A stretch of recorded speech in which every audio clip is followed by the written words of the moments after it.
ಶರಣ್ರಿ ಎಲ್ಲರಿಗೂ. ನಾ ಬಂದಿನಿ ಇವತ್ತ ಕವಲೆ ದುರ್ಗಕ್ಕ. ತೀರ್ಥಹಳ್ಳಿಗೆ ಬಂದು ಈ ತೀರ್ಥಹಳ್ಳಿಗೆ ಬಂದ ಮೇಲೆ ಇಲ್ಲೊಂದು ಬಸ್ ಸ್ಟ್ಯಾಂಡ್ ಇದೆ. ಬಸ್ ಸ್ಟ್ಯಾಂಡ್ ಅಲ್ಲಿ ಶಿವಮೊಗ್ಗದಿಂದ ಮಂದಾರ್ತಿಗೆ ಒಂದು ಬಸ್ ಹೋಗುತ್ತೆ. ಅದನ್ನ ಹತ್ಕೊಂಡು ಬೆಳಗ್ಗೆ 9 ಗಂಟೆ ಅಷ್ಟೊತ್ತಿಗೆ 35 ರೂಪಾಯಿ ಕೊಟ್ರೆ ಕವಲೆ ದುರ್ಗಕ್ಕೆ ಕರ್ಕೊಂಡು ಹೋಗ್ತಾರೆ. ವೆಸ್ಟರ್ನ್ ಘಾಟ್ ಅಲ್ಲಿ ಈ ತರ ಮರಗಳು ಬೀಳೋದು ಸಹಜ. ಅವಾಗವಾಗ ನನಗೂ ಅನುಭವ ಆಯ್ತು. ಇದೊಂದು ಪ್ರಸಿದ್ಧ ಪ್ರಖ್ಯಾತ ಕೆರೆ ಇದು. ಕವಲೆ ದುರ್ಗದ ಬಸ್ ಸ್ಟ್ಯಾಂಡ್ ಇಲ್ಲಿಗೆ ತಂದು ನಮ್ಮನ್ನ ಇಲ್ಲಿಗೆ ತಂದು ಇಳಿಸ್ತಾರೆ. ಇಲ್ಲಿದ್ದ ಬೇಸಿಗೆ ಹೋಗ್ಬೇಕು. ಅರೌಂಡ್ ಒಂದು 3/4 ಕಿಲೋಮೀಟರ್ ಆಗುತ್ತೆ ಕವಲೆ ದುರ್ಗ ಬೇಸು. ಹೋಗೋಣ, ನಡ್ಕೊಂಡು ಹೋಗ್ತಾ ಇದ್ದೀನಿ. ಮಳೆ ಅಂತೂ ಸಿಕ್ಕಾಪಟ್ಟೆ ಬರ್ತಿದೆ, ಹೋಗ್ತಿದೆ. ಸುತ್ತಲೂ ಮಿಸ್ಟಿದೆ. ದಾರಿಯಲ್ಲಿ ಹೋಗುವಾಗ ಇಲ್ಲೊಂದು ಪೌರಾಣಿಕವಾದಂತಹ ದೇವಸ್ಥಾನ ಸಿಗುತ್ತೆ. ಈ ಭುವನಗಿರಿಗೆ ಪೌರಾಣಿಕ ಹಿನ್ನೆಲೆ ಕೂಡ ಐತಿ. ಅಗಸ್ತ್ಯ ಮಹಾಮುನಿ, ವಾಲ್ಮೀಕಿ ಮಹರ್ಷಿಗಳು ಮುಂತಾದ ಲೆಜೆಂಡ್ ಗಳು ಏನಿದಾರ ಅವರೊಂದಿಗೇನು ಕೂಡ ಈ ಸ್ಥಳವನ್ನ ಸಂಪರ್ಕ ಮಾಡಬಹುದು ನಾವು. ಸರ್ ನಮಸ್ತೆ. ನಮಸ್ತೆ. ಏನ್ ಸರ್ ದೇವಸ್ಥಾನ? ಆಂಜನೇಯ ಸ್ವಾಮಿ ದೇವಸ್ಥಾನ. ಏನ್ ಸರ್ ವಿಶೇಷ ಇದು? ವಿಶೇಷವಾಗಿ ಕೋಟೆ ಕಾಲದ ಸಂಬಂಧಪಟ್ಟಿದ್ದು ಕಾಲದ್ದು ಕೋಟೆ ಕೆಳದಿ ಅರಸರ ಕಾಲದ್ದು ಕೋಟೆಗೆ ಸಂಬಂಧಪಟ್ಟಿದ್ದು ಆಂಜನೇಯ ದೇವಸ್ಥಾನ. ಊರಲ್ಲೆಲ್ಲ ನಡ್ಕೊಡ್ತಾರೆ ಈ ದೇವಸ್ಥಾನ ಆಂಜನೇಯಕ್ಕೆ. ಹರಕೆ ಎಲ್ಲ ಹೇಳ್ಕೊಡ್ತಾರೆ, ಒಳ್ಳೇದಾಗುತ್ತೆ ಇಲ್ಲಿ ಬಂದವರಿಗೆಲ್ಲ, ಹೇಳ್ಕೊಂಡವರಿಗೆಲ್ಲ ಒಳ್ಳೇದಾಗಿದೆ. ಆಕ್ಚುಲಿ ಕೋಟೆ ಆಂಜನೇಯ ಅಂತ ಕರೀತಾರೆ. ಕೋಟೆ ಆಂಜನೇಯ ಅಂತ ಕರೀತಾರೆ. ಸಾಮಾನ್ಯವಾಗಿ ನಾವು ಹಿಂದಿನ ಅಲ್ಲೇ ಅನೇಕ ವಿಡಿಯೋದಲ್ಲಿ ಈ ತರದ ವಿಡಿಯೋಗಳನ್ನ ನಾನು ತೋರ್ಸಕ್ ಪ್ರಯತ್ನ ಮಾಡಿದೀನಿ. ಬಿಗಿನಿಂಗ್ ಅಲ್ಲಿ ಸಿಗುತ್ತೆ. ಮೂಲ ದೇವಸ್ಥಾನದ ಗೋಡೆ ಏನಿದೆ ಅದು ಇಷ್ಟೊಂದಿದೆ. ಆಕ್ಚುಲಿ ಇದು ಮಾತ್ರ ಗರ್ಭಗುಡಿ, ಅದನ್ನ ಉಳಿಸ್ಕೊಂಡಿದ್ದಾರೆ. ಇದು ನೋಡಿ ಮೂಲ ದೇವಸ್ಥಾನದ ಗೋಡೆ.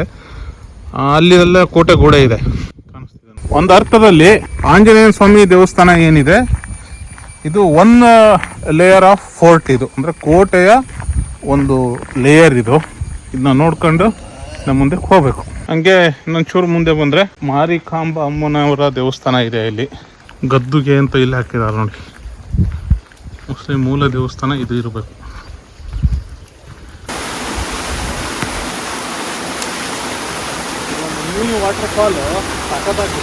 ಆಮೇಲೆ ಪಾಂಡವರು ಏನೋ ವನವಾಸ ಸಂದರ್ಭದಲ್ಲಿ ಇದ್ದಾಗ ಇಲ್ಲಿ ಅಂದ್ರೆ ಈ ಬೆಟ್ಟದ ಮೇಲೆ ಅಥವಾ ಈ ಸುತ್ತಮುತ್ತ ಪ್ರದೇಶದಲ್ಲಿ ಸ್ವಲ್ಪ ದಿನ ವಾಸ ಕೂಡ ಮಾಡಿದ್ರಂತೆ. ಹಾಗಾಗಿ ಇದನ್ನ ಕಾಮ್ಯಕ ವನ ಅಂತಾನು ಕರಿತಾ ಇದ್ರು. ಒಂದು ಉಡುಪಿ ಹೋಟ್ಲು ಅಂತ ಬೋರ್ಡ್ ಇದೆ, ತಿಂಡಿ ರೆಡಿ ಇದೆ ಅಂತಾನು ಹಾಕಿದ್ದಾರೆ. ಅದ್ರ ಹಿಂದ್ಗಡೆ ಸುತ್ತಲೂ ಸಖತ್ತಾಗಿದೆ. ಕವಲೆ ದುರ್ಗ ಫೋರ್ಟ್ 3 ಕಿಲೋಮೀಟರ್ ಅಂತ, ಯಾಕಂದ್ರೆ 3 ಕಿಲೋಮೀಟರ್ ನಾವು ಟ್ರೆಕ್ ಮಾಡಬೇಕು. ಕಾರಂಜಿ, ಉಪ್ಪಿಗದ್ದೆ, ಕವಲೆ ದುರ್ಗ ಮಠ. ಈಗ ಕವಲೆ ದುರ್ಗದ ಬೇಸ್ಗೆ ನಾನು ಬಂದಿದ್ದೀನಿ. ಒಂದು ಸ್ಮಾಲ್ ಸ್ಟೋರ್ ಇದೆ, ಇನ್ನೇನು ಐಟಮ್ಗಳಿದಾವೆ. ಕಾರ್ಗಳೆಲ್ಲ ತುಂಬ ಜನ ಟ್ರೆಕ್ಕಿಂಗ್ ಬಂದಂಗಿದೆ ಇವತ್ತು. ಕಾರೆಲ್ಲ ತೊಗೊಂಡ್ಬಂದಿದ್ದಾರೆ. ಸೊ ಟೀ ಕಾಫಿಗೆ ಏನು ತೊಂದರೆ ಇಲ್ಲ. ನೋಡೋಣ ಅಣ್ಣನ ಹತ್ರ ಏನೇನಿದೆ. ಬ್ರದರ್ ಏನೇನು ಸಿಗುತ್ತೆ? ಎಲ್ಲ ಇದೆ ಸರ್, ನೋಡಿ ನೀರೆಲ್ಲ ಇದೆ. ಮೇಲೇನು ಪ್ಲಾಸ್ಟಿಕ್ ಗಿಸ್ಟಿಕ್ ಏನು ಬಿಡಲ್ಲ. ಓಕೆ, ನೀರು ಬಾಟ್ಲಿ ಮಾತ್ರ ನಿಮಗೆ. ಚೆಕ್ಕಿಂಗ್ ಇದೆ ಮೇಲೆ. Tea coffee Maggi. Okay, tea coffee Maggi bonda. ಒಳ್ಳೆ ಮಳೆಗೆ ಹೋಗಿ ಬರ್ತೀವಿ. ನಂತರದ ಕಾಲದಲ್ಲಿ ರಾಜರು, ಆಡಳಿತರು, ಪಾಳೆಗಾರರು ಏನ್ ಬಂದ್ರು ಅದನ್ನ ಅವರು ಭುವನಗಿರಿ ಅಂತ ಕರೆಯೋದಕ್ಕೆ ಸ್ಟಾರ್ಟ್ ಮಾಡಿದ್ರು. ಕೋಟೆಗೆ ಟ್ರೆಕ್ಕಿಂಗ್ ದಾರಿ ಸರ್ ಇಲ್ಲ. ಸೊ ಇಲ್ಲಿ ಕೆಳಗೆ ಹೋಗ್ಬೇಕು. ಅದಕ್ಕಿಂತ ಬಿಫೋರ್ ಇಲ್ಲಿ ಎಂಟ್ರಿ ಇರುತ್ತೆ. ಪ್ಲಾಸ್ಟಿಕ್ ತ್ಯಜಿಸಿ ಪ್ರಕೃತಿ ಉಳಿಸಿ. ಹೌದು, ಉಳಿಸ್ಬೇಕು. ಚೆಕ್ ಪಾಯಿಂಟ್ ಇದು. ಪ್ಲಾಸ್ಟಿಕ್ ಎಲ್ಲ ಅಲೌ ಮಾಡಲ್ಲ. ನೀವು ಸುಮ್ಮನೆ ಏನಾದರೂ ಪ್ಲಾಸ್ಟಿಕ್ ಅನ್ನ ಇಟ್ಕೊಂಡ್ಬಂದು ತಿಂತೀನಿ ಮಾಡ್ತೀನಿ ಅಂದ್ರೆ ಆಗಲ್ಲ. ತುಂಬಾ ಸ್ಟ್ರಿಕ್ಟ್ ಆಗಿ ಚೆಕ್ ಮಾಡ್ತಾರೆ. ಆಮೇಲೆ ಎಂಟ್ರಿ ಇರುತ್ತೆ, ಎಷ್ಟು ಜನ ಬಂದ್ರಿ, ಏನು, ಎಲ್ಲಿದ್ದ ಬಂದ್ರಿ, ನಮ್ಮ ನಂಬರು, ಮೊಬೈಲ್ ನಂಬರ್ನೆಲ್ಲಾನು ಇಲ್ಲಿ ಎಂಟ್ರಿ ಮಾಡಬೇಕು.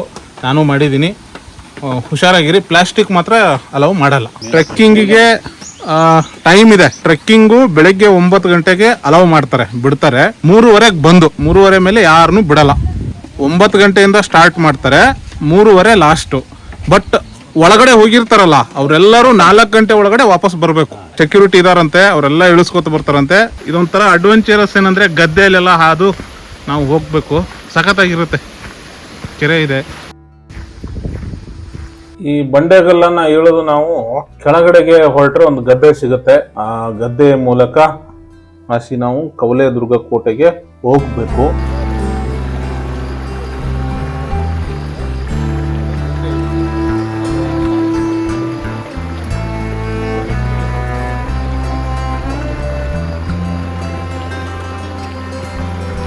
ಹೊಯ್ಸಳರ ಆಡಳಿತ ವ್ಯಾಪ್ತಿಗೂ ಕೂಡ ಈ ಪ್ರದೇಶ ಒಳಪಟ್ಟಿತ್ತು. ಕ್ರಿಸ್ತಶಕ 1311ರಲ್ಲಿ ಏನು ಮಲ್ಲಿಕಾಫೋರ್ ದಾಳಿಯನ್ನ ಮಾಡ್ತಾನೆ ಹೊಯ್ಸಳರ ಸಾಮ್ರಾಜ್ಯದಲ್ಲಿ. ಆವಾಗ ಈ ಪ್ರದೇಶವು ಕೂಡ ಮಲ್ಲಿಕಾಫೋರ್ನ ವಶವಾಗುತ್ತೆ, ಅವನ ಧ್ವಂಸಕ್ಕೆ ದಾಳಿಗೆ ಕಾರಣ ಕೂಡ ಆಗತ್ತೆ. ಆ ಬೆಟ್ಟದ ಮೇಲೆಲ್ಲ ನಾವು ಈಗ ಹೋಗ್ಬೇಕು ಟ್ರೆಕ್ಕಿಂಗ್ ಮಾಡೋದಕ್ಕೆ. ಹೋಗಿ ಬಂದ್ರಾ? ಚೆನ್ನಾಗಿತ್ತಾ? ಅದ್ಭುತವಾಗಿ. ಇದಕ್ಕೆ ಸಂಕ ಅಂತ ಕರೀತಾರೆ. ಮಲೆನಾಡಿನ ಪ್ರದೇಶದಲ್ಲಿ ಇದು ತುಂಬಾ ಫೇಮಸ್ ಸೇತುವೆ ಇದು ಇಲ್ಲಿ ಜನಗಳಿಗೆ. ಹೊಯ್ಸಳರ ನಂತರ ಏನು ವಿಜಯನಗರ ಅರಸರು ಆಡಳಿತಕ್ಕೆ ಬರ್ತಾರೆ, ಅವರು ಹೊಯ್ಸಳರ ಎಲ್ಲಾ ಪ್ರದೇಶಗಳನ್ನ ತಮ್ಮ ವ್ಯಾಪ್ತಿಗೆ ತಗೊಂಡು ಆಡಳಿತ ಮಾಡ್ತಾರೆ. ಇಲ್ಲೊಂದು ಅಂಗಡಿ ಇದೆ, ಈಗ ಸ್ಟಾರ್ಟ್ ಏನಮ್ಮ?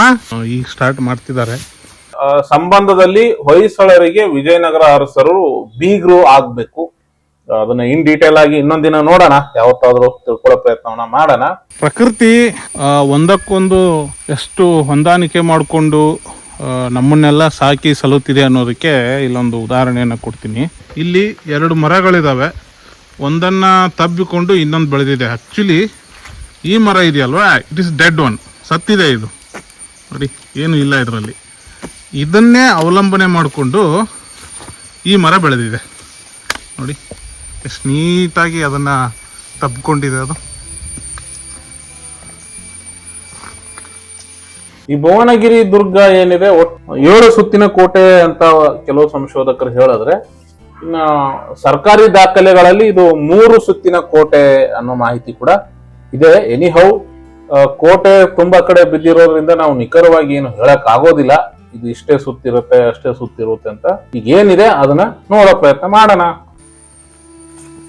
ವಿಜಯನಗರ ಸಾಮ್ರಾಜ್ಯದ ನಂತರ ಕೆಳದಿ ನಾಯಕರು, ಅಂದ್ರೆ ಇವರು ಕೆಳದಿ ನಾಯಕರು ಏನಿದ್ರು, ಅವರು ಪ್ರಾರಂಭದಲ್ಲಿ ವಿಜಯನಗರ ಸಾಮ್ರಾಜ್ಯದ ಸಾಮಂತ ರಾಜರು ಆಗಿದ್ರು. ಅವರ ಅಧೀನದಲ್ಲಿ ಇವರು ರಾಜ್ಯಭಾರವನ್ನ ಮಾಡ್ತಿದ್ರು. ಕೆಳದಿ ನಗರ ಅಥವಾ ಏನು ಬಿದನೂರಿನು ಅಂತ ಏನ್ ಕರಿತೀವಿ, ಅದು ಕವಲೇದುರ್ಗ, ಚಂದ್ರಗುತ್ತಿ, ಗೋವಾ ಇತ್ಯಾದಿ ಕೂಡ ಇವರ ವ್ಯಾಪ್ತಿಗೆ ಬರ್ತಕ್ಕಂತಹ ಪ್ರಾಂತ್ಯಗಳು ಆಗಿದ್ವು. ಒಳ್ಳೆ ರೀತಿಯಲ್ಲಿ ಆಡಳಿತವನ್ನ ಮಾಡ್ತಿದ್ರು.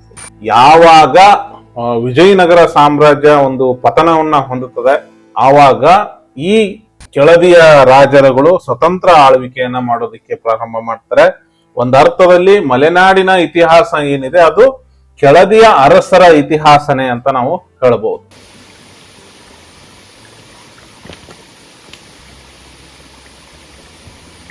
ಈ ಭುವನಗಿರಿ ಬಗ್ಗೆ ಹೇಳೋದಾದ್ರೆ, ಇದು ಸಮುದ್ರ ಮಟ್ಟದಿಂದ 969 ಮೀಟರ್ ಎತ್ತರ ಅಂತ ಹೇಳ್ತಾರೆ.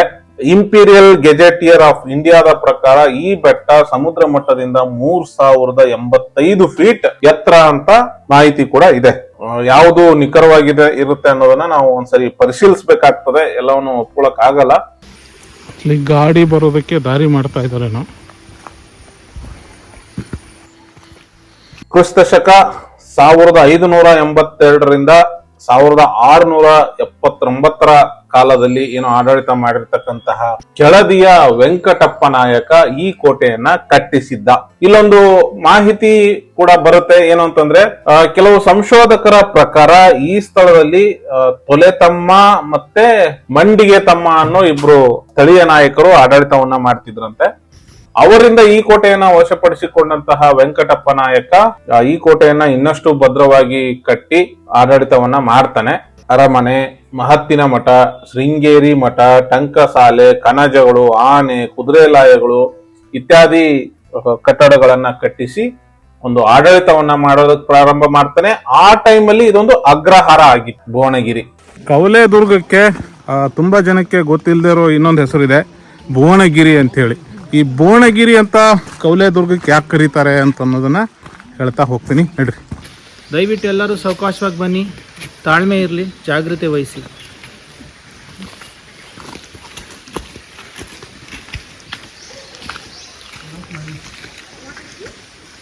ಕೆಳದಿಯ ನಾಯಕರಿಗೆ ಏನಿತ್ತು ಅಲ್ವಾ, ಇದು ಭುವನಗಿರಿ ಕೋಟೆ ಒಂದು ಆಪತ್ಕಾಲದ ಆಶ್ರಯ ತಾಣ ಆಗಿತ್ತು.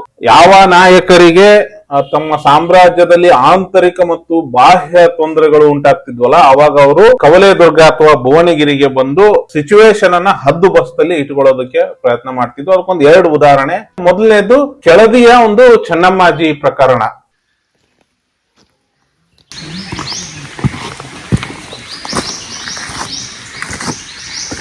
ದಾರಿ ಎಲ್ಲೂ ಕನ್ಫ್ಯೂಸ್ ಆಗಲ್ಲ.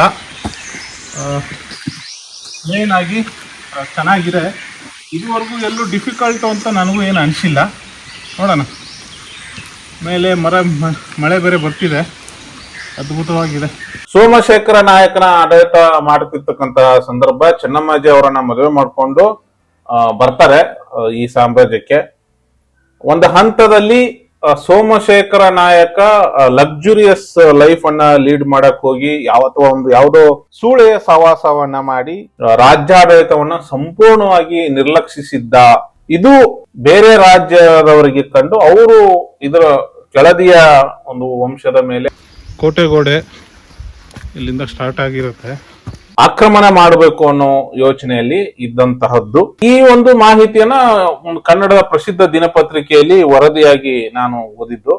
ಅದೇ ರೀತಿ ಸುಲ್ತಾನ್, ವಿಜಯಪುರದ ಏನು ಸುಲ್ತಾನ್ ಇದ್ರು, ಅವರು ಬಿದನೂರನ್ನ ತಮ್ಮ ವಶಕ್ಕೆ ತಗೋಬೇಕು ಅನ್ನೋ ಪ್ರಯತ್ನದಲ್ಲಿದ್ರು. ಇದನ್ನ ಚೆನ್ನಮ್ಮಾಜಿ ಅರ್ಥ ಮಾಡ್ಕೊಂಡಿದ್ರು. ಪ್ರಾರಂಭದಲ್ಲಿ ಚೆನ್ನಮ್ಮಾಜಿ ಏನು ಈ ಸುಲ್ತಾನರಿಗೆ ಒಂದಿಷ್ಟು ಹಣವನ್ನ ಕೊಟ್ಟು ತಾತ್ಕಾಲಿಕವಾಗಿ ಅವರ ಆಕ್ರಮಣವನ್ನ ತಡೆಯೋದಕ್ ಪ್ರಯತ್ನ ಮಾಡಿದ್ರೂ ಕೂಡ ಅದಾಗ್ಲಿಲ್ಲ.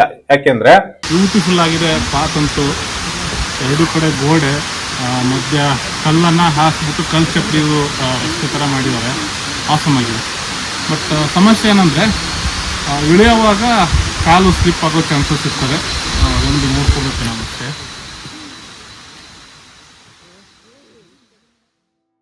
Young trekker is here. Hi, ಏನಿನ ಹೆಸರು? ಎಲ್ಲಿಗೋಗಿದ್ದೆ? ಹೆಂಗಿದೆ? ಚೆನ್ನಾಗಿತ್ತಾ? ಎಂಜಾಯ್ ಮಾಡ್ದ? ಏನ್ ಕೇಳಿದೆ ದೇವ್ರ ಹತ್ರ? ಬಾಯ್. ಈ ಸುಲ್ತಾನರ ರಾಯಭಾರಿ ಏನು ಬಿದನೂರು ಕೋಟೆಗೆ ಬಂದಿದ್ದ, ಅವನು ವಾಪಸ್ಸು ಹಣ ತಗೊಂಡು ಹೋಗುವಾಗ ಈ ಸೋಮಶೇಖರ ನಾಯಕನನ್ನ ಕೊಲ್ಲಿಸಿ ಹೋಗ್ತಾನೆ. ಅಂದ್ರೆ ಅವನಿಗೆ ವಿಷಪ್ರಾಶನವನ್ನ ಮಾಡಿಸಿ ಹೋಗ್ತಾರೆ. ಆವಾಗ ಸುಲ್ತಾನರು ಏನು ಬಿಜಾಪುರದ ಸುಲ್ತಾನರು ಕೆಳದಿ ಬಿದನೂರು ಕೋಟೆಯನ್ನ ಮುತ್ತಿಗೆ ಹಾಕ್ಬೇಕು ಅಂತ ಬರ್ತಾರೆ. ಚೆನ್ನಮ್ಮಾಜಿಯವರು ಬಿಜಾಪುರದ ಸುಲ್ತಾನರ ಸೈನ್ಯವನ್ನ ಸಮರ್ಥವಾಗಿಸಿ ಎದುರಿಸಿ ಅವರನ್ನ ಸೋಲಿಸಿ ವಾಪಸ್ ಕಳಿಸ್ತಾರೆ. ಸೊ ಕೋಟೆಯ ಸೆಕೆಂಡ್ ಗೇಟ್ಗೆ ನಾವೀಗ ಬರ್ತಾ ಇದೀವಿ. ಅಲ್ಲಿ ಕಾಣಿಸ್ತಿದೆಯಲ್ಲ, ಅದು ಸೆಕೆಂಡ್ ಗೇಟ್. ಅದು I mean second layer of fort. ಅದು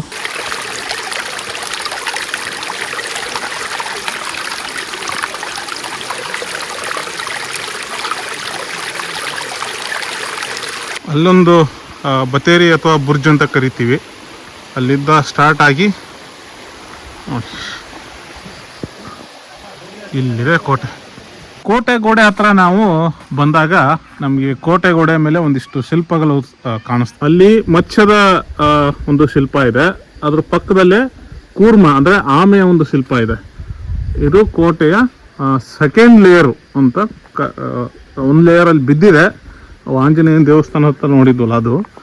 ಆಮೇಲೆ ಇಲ್ಲಿ ರಾಜ ಮತ್ತು ರಾಣಿಯವರು ತಮ್ಮ ಗುಪ್ತಾಂಗಗಳನ್ನ ಹಿಡ್ಕೊಂಡು ಕೂತಿರುವಂಥದ್ದು ಶಿಲ್ಪಗಳನ್ನು ಕೆತ್ತಿದ್ದಾರೆ. ಇದು ರಾಜ ಮತ್ತು ಇದು ರಾಣಿ. ಅದ್ರ ಮೇಲೆ ಬಂದರೆ ಆ್ಯಸ್ ಯೂಶ್ವಲ್ ಕೋಟೆ ಆಂಜನೇಯ. ಮತ್ತು ಆ ಕೋಟೆ ಆಂಜನೇಯನ ಮೇಲೆ ನೋಡಿ, ಎರಡು ಆನೆಗಳು ಆಂಜನೇಯನಿಗೆ ನಮಸ್ಕಾರ ಮಾಡಿರ್ತಕ್ಕಂತಹದ್ದು ಶಿಲ್ಪಗಳನ್ನು ನಾವಲ್ಲಿ ನೋಡ್ಬೋದು.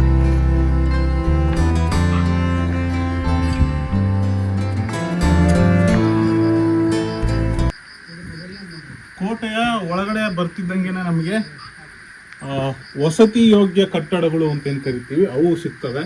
ಅಲ್ಲಲ್ಲಿ ಗೋಡೆಗಳಿದಾವೆ. ಆದ್ರೆ ಈ ಹಂತದಲ್ಲಿ ಸೋಮಶೇಖರ ನಾಯಕ ಸತ್ತ ಮೇಲೆ ಅವ್ರಿಗೆ ಮಕ್ಕಳು ಇರ್ಲಿಲ್ಲ. ಚೆನ್ನಮ್ಮಾಜಿ ಮತ್ತು ಸೋಮಶೇಖರ ದಂಪತಿಗೆ ಕೆಲವರು ಸಲಹೆಯನ್ನ ಕೊಡ್ತಾರೆ, ನೀವು ದತ್ತು ಮಗನ ತಗೊಂಡು ಸಿಂಹಾಸನಕ್ಕೆ ಕೂರಿಸಿ ಅಂತ. ಬಟ್ ಚೆನ್ನಮ್ಮಾಜಿ ಒಪ್ಪದೇನೆ ತಾವೇ ಸಿಂಹಾಸನದಲ್ಲಿ ಕೂರೋ ಒಂದು ವಿಚಾರ ಬಂದಾಗ ಅನೇಕ ಜನರು ಅದನ್ನ ವಿರೋಧ ಮಾಡ್ತಾರೆ. ಕೋಟೆನ ಮೇಲೆ ಹತ್ತಿ ಬಂದ ಮೇಲೆ ನಮ್ಗೆ ವಾಚ್ ಟವರ್ ಅಂದ್ರೆ ಬುರ್ಜು ಅಂತ ಏನ್ ಕರಿತೀವಿ ಅದು ಸಿಗುತ್ತೆ. ಇಲ್ಲಿಂದ ನೋಡಿದ್ರೆ ಯಾರ್ಯಾರು ಬರ್ತಾರೆ ಕೋಟೆ ಒಳಗಡೆ ಅನ್ನೋದನ್ನ ಸ್ಪಷ್ಟವಾಗಿ ದೂರದಿಂದನೂ ನೋಡ್ಬೋದು.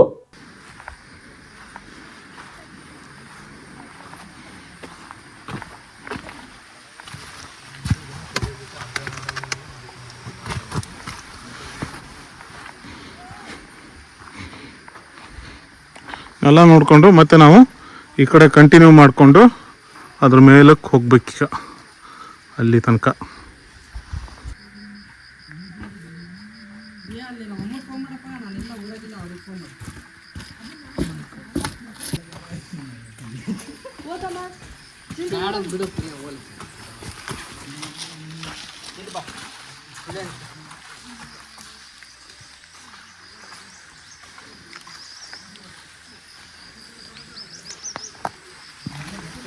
ಕಂಬಳಿಯ ಹುಳ ನೋಡಿ, ವೆಸ್ಟರ್ನ್ ಘಾಟ್ಸ್ ಅಲ್ಲಿ ಮಳೆಗಾಲದಲ್ಲಿ ಇವು ಸಹಜವಾಗಿ ಕಾಣಕ್ ಸಿಗ್ತವೆ. ಕಂಬಳಿ ಹುಳ, ಇದ್ರ ಮೇಲೆಲ್ಲ ನೀರಿನ ಹನಿಗಳು ಶೇಖರಣೆ ಆಗಿರ್ತವೆ, ಅದಕ್ಕೆ ಅದು ವೈಟ್ ಆಗಿ ಕಾಣುತ್ತೆ. ಇದೊಂದು ಕ್ರಿಮಿ, ಇದ್ರ ಹೆಸರು ಏನು ಅಂತ ನನಗೆ ಗೊತ್ತಿಲ್ಲ, ಗೊತ್ತಿದ್ರೆ ದಯವಿಟ್ಟು ಕಮೆಂಟ್ ಮಾಡ್ರಿ. ಕೋಟೆಗೆ ಹೋಗಕ್ಕೆ ಇದು ದಾರಿ ಆದ್ರೆ ಇದು ಒಂದು ದೇವಸ್ಥಾನದ ಕಟ್ಟಡ ಇರ್ಬೋದು, ಐ ಥಿಂಕ್. ಇದು ಮೈಲಾರೇಶ್ವರ ದೇವಸ್ಥಾನ ಅಂತ ಸ್ಥಳೀಯರು ಮಾಹಿತಿ ಕೊಡ್ತಾರೆ ನಮಗೆ. ಆ ರೀತಿಯ ವ್ಯವಸ್ಥೆಯನ್ನು ನಾವಿಲ್ಲಿ ನೋಡ್ಬೋದು, ದೇವಸ್ಥಾನದ ರಚನೆಯನ್ನೇ ನೋಡಿ. ಅದು ಕೋಟೆ ಬಿದ್ದಿದೆ, ಅಲ್ಲಿಂದ ನಾವು ಒಳಗಡೆ ಹೋಗಬೇಕು. Hi, Hello, how are you? I am fine. How about you? Good too. Thanks. Thank you.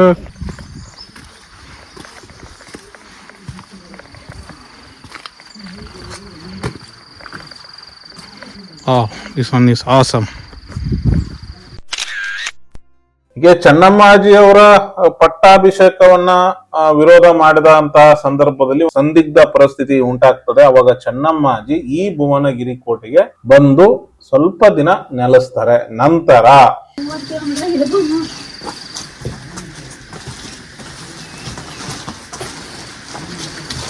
So ಇಲ್ಲಿ ಬಂದಾಗ ಕೋಟೆ ಗೋಡೆ ಮೇಲೆ ಕೆಲವೊಂದಿಷ್ಟು ಉಬ್ಬು ಶಿಲ್ಪಗಳಿದಾವೆ.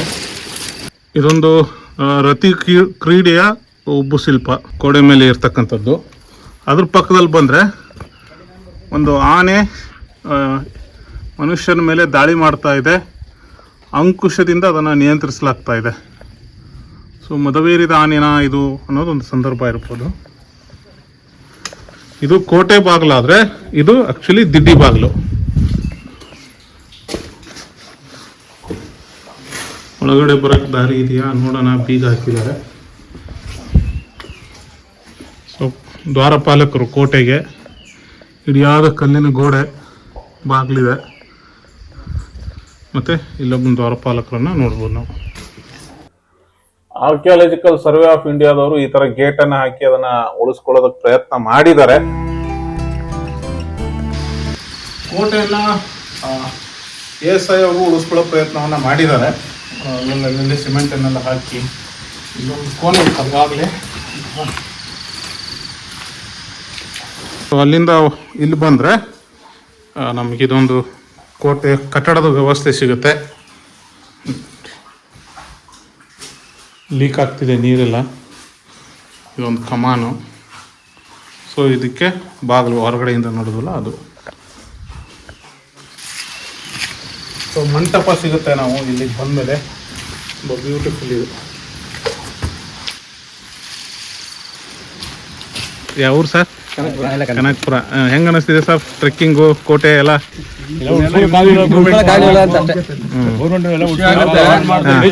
ಮಾಡ್ಬೇಕು ಇದನ್ನ. ಸರ್ಕಾರ ಇದ್ರ ಬಗ್ಗೆ ಗಮನ ಕೊಟ್ಟು ಮಾಡ್ಬೇಕು. ಅಲ್ಲಿ ಇಲ್ಲಿ ಗಡಿಲಿ ಹೋಗಿ ಅಭಿವೃದ್ಧಿ ಮಾಡ್ತಾರೆ. ತಮಿಳುನಾಡು, ಕೇರಳ ಅಲ್ಲೆಲ್ಲ ನಮ್ಮ ಕರ್ನಾಟಕ ಇಂಪ್ರೂವ್ಮೆಂಟ್ ಮಾಡಬೇಕು. ನಾಚಿಕೆ ಆಗಬೇಕು ನಮ್ಮ MLAಗಳಿಗೆ, ನಮ್ಮ MLA ಮುಗಿತಲ್ಲ.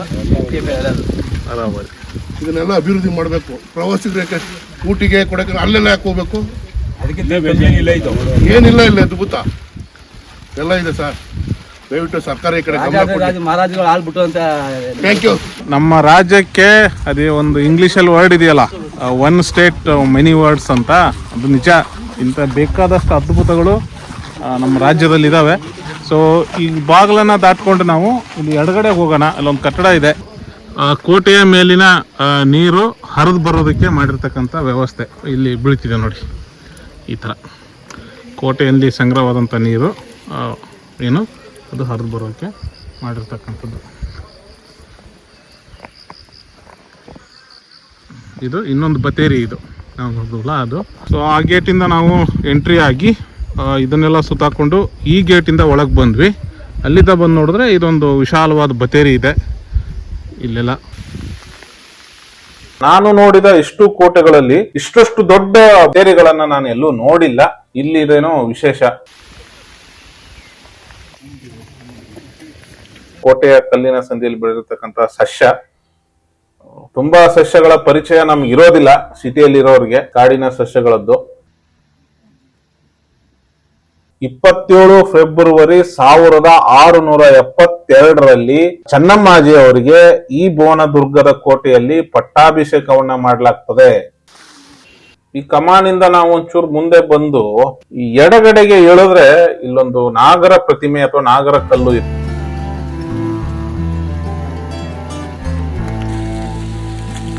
ಇಲ್ಲಿಂದ ಇನ್ನೊಂದ್ ಚೂರ್ ಮುಂದೆ ಬಂದ್ರೆ ಒಂದು ಕೊಳ ಸಿಗುತ್ತೆ. ಅದನ್ನ ನಾಗತೀರ್ಥ ಅಥವಾ ನಾಗರ ಕೊಳ ಅಂತ ಕರೀತಾರೆ. One of the water source ಅದು. ಇಲ್ಲಿ ಬಿದ್ದ ಮಳೆಗೆ ಹೆಂಗ್ ಹರಿತಾ ಇದೆ ನೀರು ಅಂತ. ಎಷ್ಟು ದೊಡ್ಡದಿದೆ ಸರ್ ಇದು?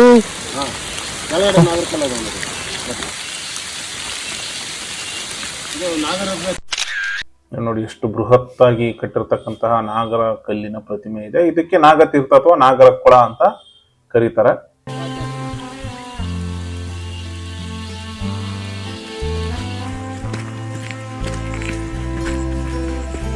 ಇಡೀ ಕೆಳದಿಯ ಒಂದು ವಂಶದಲ್ಲೇ ಯಾರೂ ಕೂಡ ಏನು ರಾಜಧಾನಿಯನ್ನ ಬಿಟ್ಟು ಪಟ್ಟಾಭಿಷೇಕ ಮಾಡ್ಕೊಂಡಿರಲಿಲ್ಲ. ಬಟ್ ಚೆನ್ನಮ್ಮಾಜಿ ಅವರಿಗೆ ಈ ಕೋಟೆಯಲ್ಲಿ ಪಟ್ಟಾಭಿಷೇಕವನ್ನ ಮಾಡ್ಲಾಗ್ತದೆ. ಸೊ ಅವರು ನಂತರ ಬಿದನೂರಿಗೆ ಹೋಗ್ತಾರೆ. ಬಿದನೂರಿಗೆ ಹೋಗಿ 25 ವರ್ಷ ಆಡಳಿತವನ್ನ ಮಾಡ್ತಾರೆ.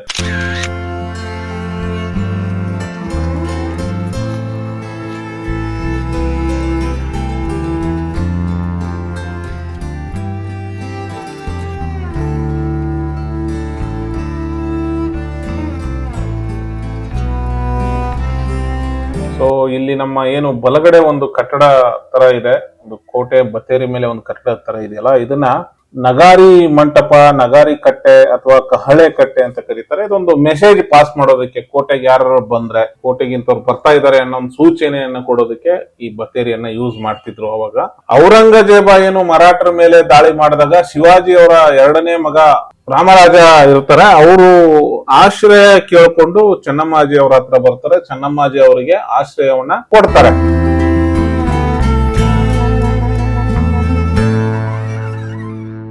ಸೊ ಕೋಟೆಗೋಡೆ ತಿಡ್ಡಿ ಬಾಗಿಲು ಆಸ್ ಯೂಶುವಲ್. ಬಟ್ ಇದನ್ನ ತಿಳ್ಕೊಂಡಂತಹ ಔರಂಗಜೇಬ ಏನ್ ಮಾಡ್ತಾನೆ, ಕೆಳದಿ ಮೇಲೆ ಯುದ್ಧವನ್ನ ಸಾರ್ತಾನೆ.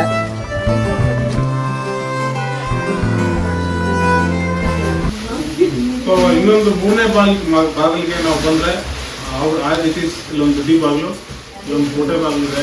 ಇದೆಲ್ಲ ಕಂಬದ ಮಾಡಿದಾವೆ. ಹೊರಗಡೆಯಿಂದ ಬಂದ್ರೆ ನಮ್ಗೆ ಈ ಕಡೆ ಮಂಟಪವನ್ನ ನೋಡ್ಬೋದು ನಾವು. ಇಲ್ಲಿ ಎಕ್ಸಿಟ್ ಇದೆ. ಔರಂಗಜೇಬನ ಮಗನ ನೇತೃತ್ವದಲ್ಲೇ ಸೈನ್ಯ ಬರುತ್ತೆ. ಚೆನ್ನಮ್ಮಾಜಿ ಅವರನ್ನ ಸೋಲಿಸ್ತಾರೆ. ಸೊ ಇದು ಇದೆಯಲ್ವಾ, ಕೆನಾನೆ 2 ತುಕ್ಕಾಗಿ ಬಿದ್ದಿದೆ ನೋಡಿ. ನನ್ನ ಜೊತೆ ಇವತ್ತು ಕುವೆಂಪು ಯೂನಿವರ್ಸಿಟಿಯ ಗ್ಯಾಂಗ್ ಇದೆ. ಹಾಯ್ ಗಾಯ್ಸ್, ಹೆಂಗಿತ್ತು ಟ್ರೆಕ್ಕಿಂಗು? ಮಳೆಯಲ್ಲಿ ಜೊತೆಯಲ್ಲಿ ಏನೋ ಮಳೆಯಲ್ಲಿ ಜೊತೆಯಲ್ಲಿ ದೂರ ನಡೆಯೋಣ ಬನ್ನಿ. ಕೋಟೆ ಬಗ್ಗೆ ಏನ್ ಅನಿಸ್ತಿದೆ? ಚೆನ್ನಾಗಿದೆ, ಚೆನ್ನಾಗಿದೆ.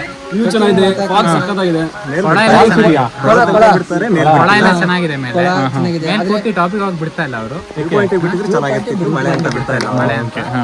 ಓಕೆ, ಎಲ್ಲ ನಿಧಾನಕ್ಕೆ ಹೋಗಿ ಎಲ್ಲ ಸಬ್ಸ್ಕ್ರೈಬ್ ಮಾಡಿ, ಲೈಕ್ ಮಾಡಿ, ಕಮೆಂಟ್ ಮಾಡಿ, ಇವ್ರನ್ನ ಚಾನಲ್ ನ ಫಾಲೋ ಮಾಡಿ. ನನ್ನ ಡೈಲಾಗ್ ಅವನು ಹೇಳ್ಬಿಟ್ಟ. Thank you, bye. ಕೆನಾನ್ ಕಟ್ಟಾಗಿ ಬಿದ್ದಿದೆ, ಕೆನಾನ್ ಕಟ್ಟಾಗಿದೆ. ಆಮೇಲೆ ಕೋಟೆ ಮೇಲೆ ಸಂಗ್ರಹವಾದಂಥ ನೀರು ಕೆಳಗೆ ಹರಿದು ಬರೋದಕ್ಕೆ ಒಂದು ವ್ಯವಸ್ಥೆ ಮಾಡ್ಕೊಂಡಿದ್ದಾರೆ ನೋಡಿ. ಇದು ನಾವಿನ್ನ ಈ ಮೆಟ್ಲಿಂದ ಹತ್ಕೊಂಡು ಅಲ್ಲಿಗೆ ಹೋಗಿ ಅದ್ರ ಮೇಲೆ ಹೋಗಿ ಅಲ್ಲೊಂದು ಬಾಗಿಲಿದೆ, ಮೋಸ್ಟ್ಲಿ ಅಲ್ಲಿ ಬಿಡಲ್ಲ ಅನ್ಕೋತೀನಿ ನಾನು. ಅಲ್ಲಿಂದ ಅಲ್ಲಿ ಮೇಲಕ್ಕೆ ಹೋಗ್ಬೇಕು. ಕೋಟೆ ಅಂಕುಡೊಂಕಾಗಿ ಇರೋದ್ರಿಂದ ಕೆಳಗಿಂದ ಮೇಲಿನ ತನಕ ಶತ್ರುಗಳನ್ನ ಸೆದೆ ಬಡಿಯೋದಕ್ಕೆ ತುಂಬಾ ಅನುಕೂಲ ಆಗ್ತಿತ್ತು ಅದು, ಈ ಅಂಕುಡೊಂಕು. ಮೊಘಲ್ ಸಾಮ್ರಾಜ್ಯಕ್ಕೆ ಒಂದು ದೊಡ್ಡ ಅವಮಾನ ಅದು. ಚೆನ್ನಮ್ಮಾಜಿಯಿಂದ, ಅದು ಓರ್ವ ಸ್ತ್ರೀಯಿಂದ ಸೋತಿರುವಂತದ್ದು ದೊಡ್ಡ ಅವಮಾನ.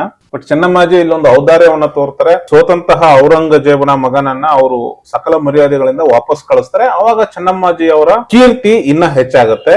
ಹೀಗಾಗಿ ಈ ಶಿವಾಜಿ ಅವರ ಎರಡನೇ ಮಗ ರಾಮರಾಜನನ್ನ ಅವರು ಇದೇ ಕವಲೇದುರ್ಗ ಅಥವಾ ಭುವನಗಿರಿ ಕೋಟೆಯಲ್ಲಿ ರಾಜ ಮರ್ಯಾದೆಗಳೊಂದಿಗೆ ರಾಜಾಶ್ರಯವನ್ನ ನೀಡಿದ್ರು.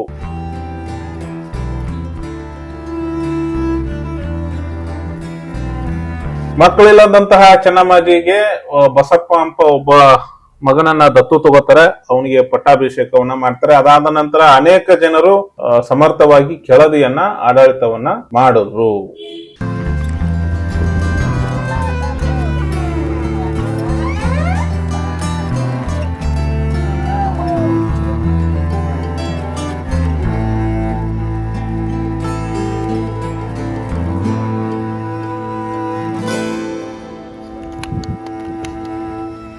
ಈ ಮರದ ಕೆಳಗಡೆ ಬಂದಮೇಲೆ ನಾವು ನೇರವಾಗಿ ಹೋದರೆ ಕೋಟೆಗೆ ಹೋಗ್ತೀವಿ. ಎಡಗಡೆಗೆ ಒಂದು ಕಟ್ಟಡ ಇದೆ, ಅಲ್ಲಿಗೆ ಹೋಗೋಣ. ಹೈದರ್ ಅಲಿ ಮತ್ತು ಏನು ಚಿತ್ರದುರ್ಗದ ಮದಕರಿ ನಾಯಕ ಇಬ್ರು ಒಂದು ಸೈನ್ಯವನ್ನ ಕಟ್ಕೊಂಡ್ ಬಂದು ಬಿದನೂರನ್ನ ಆಕ್ರಮಣ ಮಾಡ್ತಾರೆ, ವಶಪಡಿಸ್ಕೋತಾರೆ. ಇದ್ರ ಬಗ್ಗೆ ನಿಮ್ಗೆ ಇನ್ ಡೀಟೇಲ್ ಆಗಿ ಇನ್ನೊಂದು ವಿಡಿಯೋದಲ್ಲಿ ಹೇಳ್ತೀನಿ. ಆದ್ರೆ ಆ ಸಂದರ್ಭದಲ್ಲಿ ಆಡಳಿತ ಮಾಡ್ತಿರ್ತಕ್ಕಂತಹ ವೀರಮ್ಮಾಜಿ ಅಂತ ವೀರ ಮಹಿಳೆ ಕೂಡ. ವಿಶಾಲವಾದ ಬಯಲಿದೆ.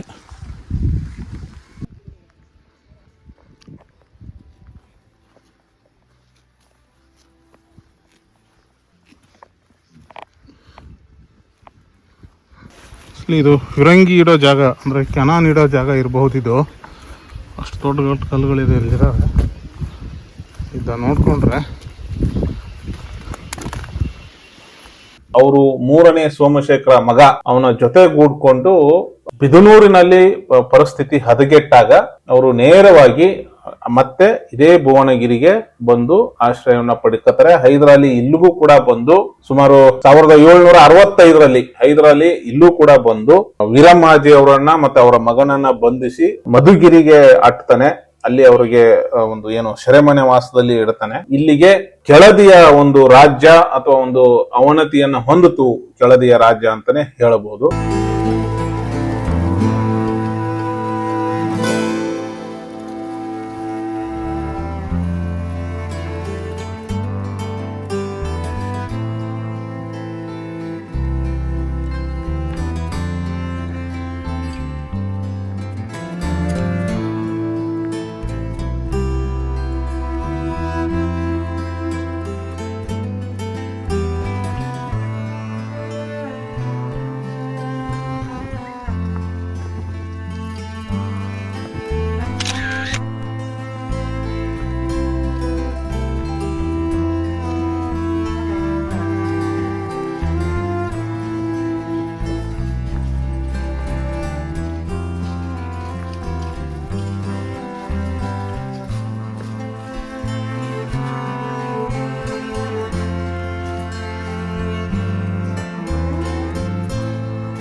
ಇಲ್ಲಿದೆಯಲ್ಲ, ಇದು ಕಾಶಿ ವಿಶ್ವೇಶ್ವರ ದೇವಸ್ಥಾನ. ಇದು ವಿಶೇಷ. ಇಲ್ಲಿ ಗೇಟ್ ಇಂದ ನಾವು ಎಂಟರ್ ಆಗಿ ಇಲ್ಲಿ ಕಾಶಿ ವಿಶ್ವನಾಥ ದೇವಸ್ಥಾನ ಇದೆ. ಅದನ್ನ ನೋಡ್ಕೊಳ್ಳೋದಕ್ಕಿಂತ ಮುಂಚೆ ಈ ಗೇಟ್ ಇಂದ ಒಂದು ಏನೋ ಇದೆ ವ್ಯೂ ಪಾಯಿಂಟ್, ಅಲ್ಲಿ ಹೋಗೋಣ. ಬಾಳೆ ಗಿಡ ತೋಟದಲ್ಲಿ ಬೆಳೆದಿರೋದನ್ನ ನೋಡಿರ್ತೀರ. ಒಂದ್ಸರಿ ನಾವು ನರಸಿಂಹ ಪರ್ವತದಲ್ಲಿ ಮರದ ಬಡ್ಡೆಯಲ್ಲಿ ಬಾಳೆ ಗಿಡ ಬೆಳೆದಿದ್ದನ್ನು ತೋರಿಸೋ ಪ್ರಯತ್ನ ಮಾಡಿದ್ದೆ. ಕಲ್ಲಲ್ಲಿ ಬೆಳೆದಿದ್ದು ಯಾವತ್ತನ್ನಾರು ನೋಡಿದ್ರ? ಬರ್ರಿ ತೋರಿಸ್ತೀನಿ. ಸೊ ನಾನು ಬೆಳಗ್ಗೆ ಹಿಂಗೆಲ್ಲ ಎಂಟ್ರೆನ್ಸ್ ಆಗಿ ಬಂದೆ. ಇಲ್ಲಿ ಬೆಳೆದಿದ್ದೆ ನೋಡಿ, ಕಲ್ಲು ಬಾಳೆ ಅಂತಾರಂತ. ಇದಕ್ಕೆ ಕಾಯಿನೂ ಬಿಡುತ್ತಂತೆ, ಬಟ್ ತಿನ್ನಕ್ಕಾಗಲ್ಲ, ಬರೀ ಬೀಜ ಇದೆ ಅಂತ ಹೇಳ್ತಾರೆ. ಈ ಥರದ್ದು ಆ ಕಡೆ ಒಂದಿದೆ, ಅದು ಪೀಕು, ಇದು ದೇವಸ್ಥಾನ. ಈ ಕಡೆ ಒಂದು ದಾರಿ ಇದೆಯಲ್ಲ, ಇಲ್ಲಿ ಹೋಗಿ ಬಂದು ಆಮೇಲೆ ದೇವಸ್ಥಾನ ನೋಡ್ಕೊಂಡು ಆ ಕಡೆ ಹೋಗೋಣ. ಇಲ್ಲಿ ಬೆಳೆದಿದೆ.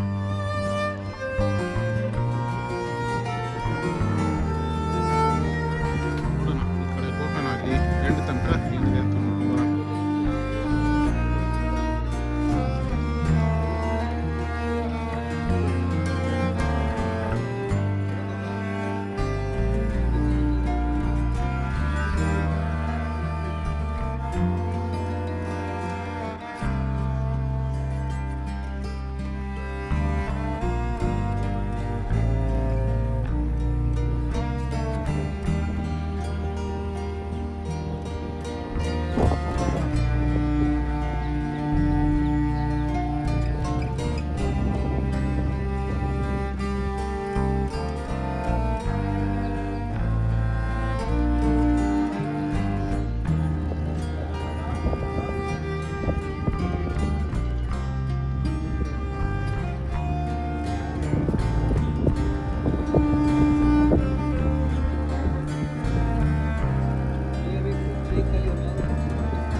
ಫೈನಲಿ ನಾವು ಅರಮನೆ ಮತ್ತು ಇತ್ಯಾದಿ ಕಟ್ಟಡಗಳಿರ್ತಕ್ಕಂತಹ ಪ್ಲೇಸಿಗೆ ಬಂದಿದ್ದೀವಿ.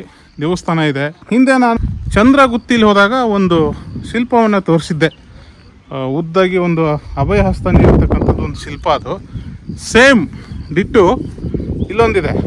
ಅಂದರೆ ಚಂದ್ರಗುತ್ತಿಗೂ ಮತ್ತು ಕವಲೇದುರ್ಗಕ್ಕೂ ಕೆಳದಿ ನಾಯಕರ ಆಳ್ವಿಕೆಯಲ್ಲಿ ಒಳಪಟ್ಟಿರ್ತವೆ. ಸೇಮ್ ಕಲ್ಲು ಇಲ್ಲಿದೆ. ಸಿ, ಇದು ಕಲ್ಲು, ಇಲ್ಲಿ ಪೂಜೆ ಮಾಡಿರ್ತಕ್ಕಂಥದ್ದು, ಇಲ್ಲಿ ಅಭಯಹಸ್ತ ಇಲ್ಲಿದೆ. ಆಮೇಲೆ ನಾಗರ ಕಲ್ಲುಗಳು ಇದಾವೆ ಇಲ್ಲಿ, ಕಾಣಿಸ್ತಿದ್ಯಾ? ಇಲ್ಲಿದಾವೆ ನೋಡಿ.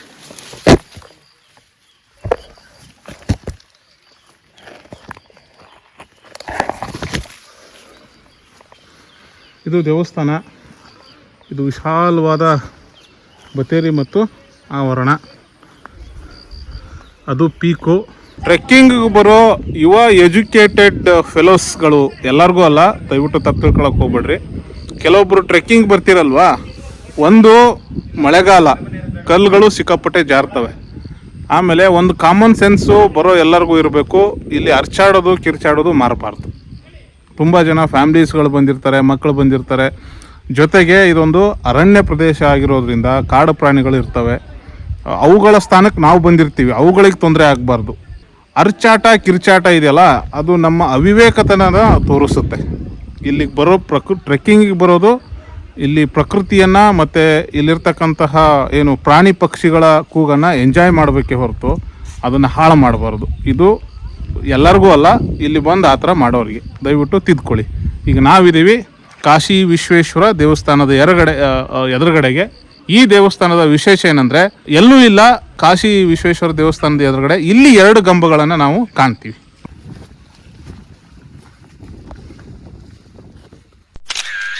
ನಮ್ಮ ರಾಜ್ಯದಲ್ಲೂ ಎಲ್ಲೂ ಇಲ್ಲ ಶಿವನ ದೇವಸ್ಥಾನದ ಮುಂದೆ 2 ಧ್ವಜಸ್ತಂಭ ಅಥವಾ ದೀಪಸ್ತಂಭ ಇರೋದು. ಅದು ಈ ದೇವಸ್ಥಾನದಲ್ಲಿ ಮಾತ್ರ ಸಿಗುತ್ತೆ. ಇನ್ನೊಂದು ಎಲ್ಲೋರಹದಲ್ಲಿದೆ ಅಂತ ಮಾಹಿತಿ ಇದೆ.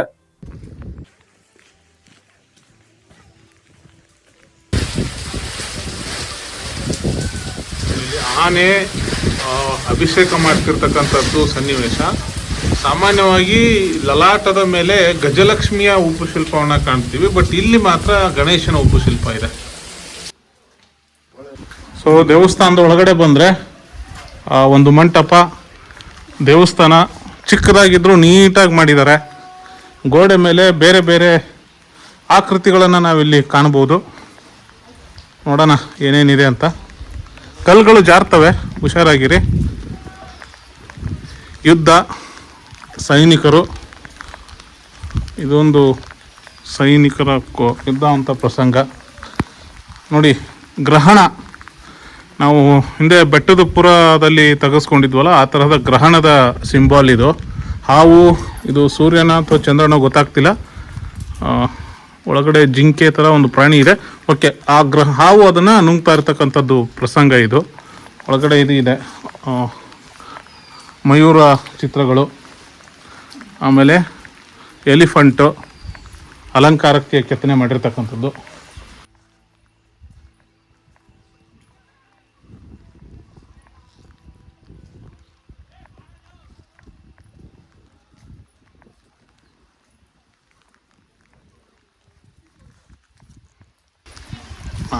ಇದು ನೋಡಿ, ಇದು ಚಂದ್ರಗ್ರಹಣ.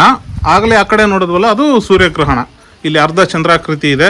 ಸೊ ಇದು ಚಂದ್ರಗ್ರಹಣದ ಸಂಕೇತ. ಮತ್ತು ಇಲ್ಲಿ ಯುದ್ಧದ ಪ್ರಸಂಗ, ಕತ್ತಿ ಕಾಳಗ ನೋಡಿ. ಎರಡು ಕತ್ತಿಗಳನ್ನು ಇಟ್ಕೊಂಡಿದ್ರೆ, ಇದು 3 ಶೂಲ ಇದೆ ಇದರಲ್ಲಿ. ಒಂದು ಕತ್ತಿ, ಇಲ್ಲೊಂದು ಕತ್ತಿ, ಇಲ್ಲೊಂದು ಕತ್ತಿನ ಇಟ್ಕೊಂಡು ಯುದ್ಧ ಮಾಡ್ತಿರ್ತಕ್ಕಂಥದ್ದು.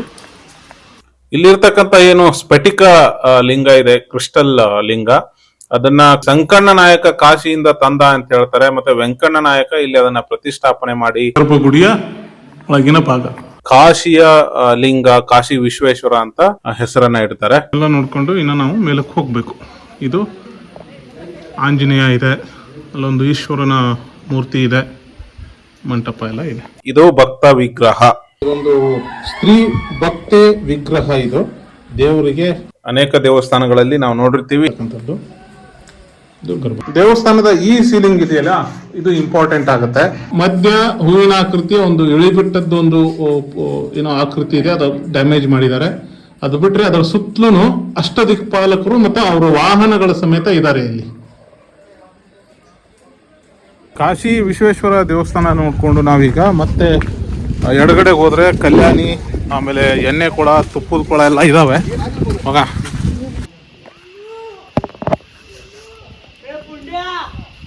ಕೆನಾನ್ ಬಿದ್ದಿದೆ ನೋಡಿ,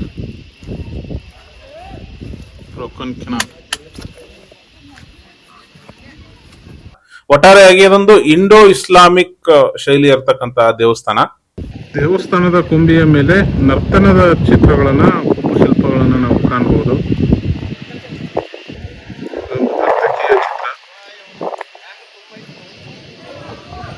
ಇದು ಗೋಪುರ ಮತ್ತೆ ವಿಮಾನ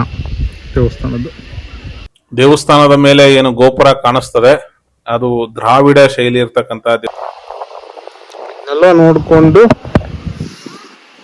ಇಲ್ಲಿ ಬಂದ್ರೆ ದೇವಸ್ಥಾನದ ಒಂದಿಷ್ಟು ಅವಶೇಷಗಳಿದೆ, ಆ ಕಟ್ಟಡದ ಒಂದಿಷ್ಟು ಅವಶೇಷಗಳಿದಾವೆ. ದೇವಸ್ಥಾನದ ಪಕ್ಕದಲ್ಲೇನೆ ಇಲ್ಲೊಂದು ಕಟ್ಟಡದ ಅವಶೇಷ ಇದೆ. ಮೋಸ್ಟ್ಲಿ ಇದು ಒಂದು ದರ್ಗಾದ ಅವಶೇಷ ಇರಬೇಕು. ಯಾಕಂದ್ರೆ ವೆಂಕಟಪ್ಪ ನಾಯಕ ಈ ದುರ್ಗದಲ್ಲಿ ಒಂದು ದರ್ಗಾವನ್ನ ಕಟ್ಟಿಸಿದ್ರು ಅನ್ನೋ ಮಾಹಿತಿ ಕೂಡ ಇದೆ. ಅಂದ್ರೆ ಮಸೀದಿಯನ್ನ ಕಟ್ಟಿಸಿದ್ರು ಅನ್ನೋ ಕೂಡ ಮಾಹಿತಿ ಇದೆ. ಮೋಸ್ಟ್ಲಿ ಇದು ಅದರ ಅವಶೇಷ ಇರಬೇಕು. I am not sure, but ದರ್ಗಾ ಅಥವಾ ಮಸೀದಿಯನ್ನ ಕಟ್ಟಿಸಿದಂತೂ ಪಕ್ಕ.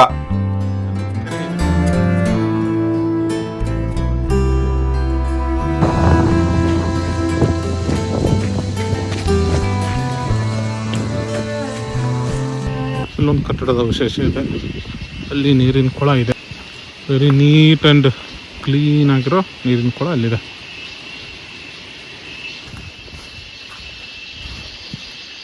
ಸೊ ಇಲ್ಲೆಲ್ಲ ಎಳೆದು ಅಲ್ಲಿ ಹೋಗ್ಬೋದು, ಬಟ್ ತುಂಬ ಪೊದೆಗಳು ಬೆಳೆದಿರೋದ್ರಿಂದ ಆಗಲ್ಲ ಹೋಗೋಕ್ಕೆ.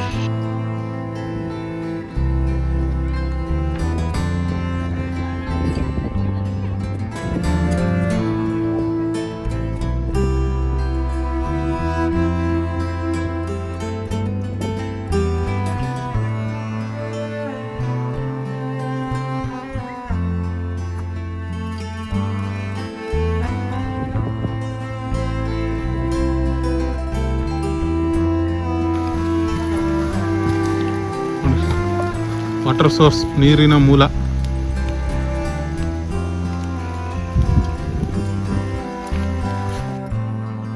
ಕಂಬಳಿ ಹುಳ, ನಾನು ಆಗ್ಲೇ ಹೇಳದ್ನಲ್ಲ, ಆ ಥರದ್ದು ತುಂಬಾ ಸಿಗ್ತವೆ ವೆಸ್ಟರ್ನ್ ಘಾಟಲ್ಲಿ.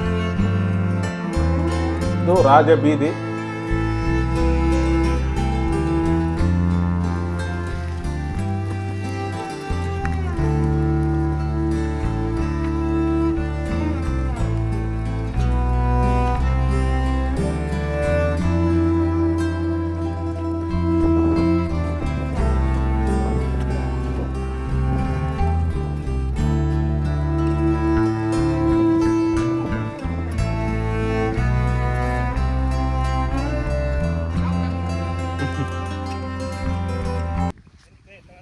ಕಲ್ಲು ಇದು ತುಂಬ ಜರಿಯುತ್ತೆ, ಓಪನ್ವಾಗಿರ್ಬೇಕು. ಹೋಗೋಣ ಮುಂದೆ ಕಲ್ಯಾಣಿ.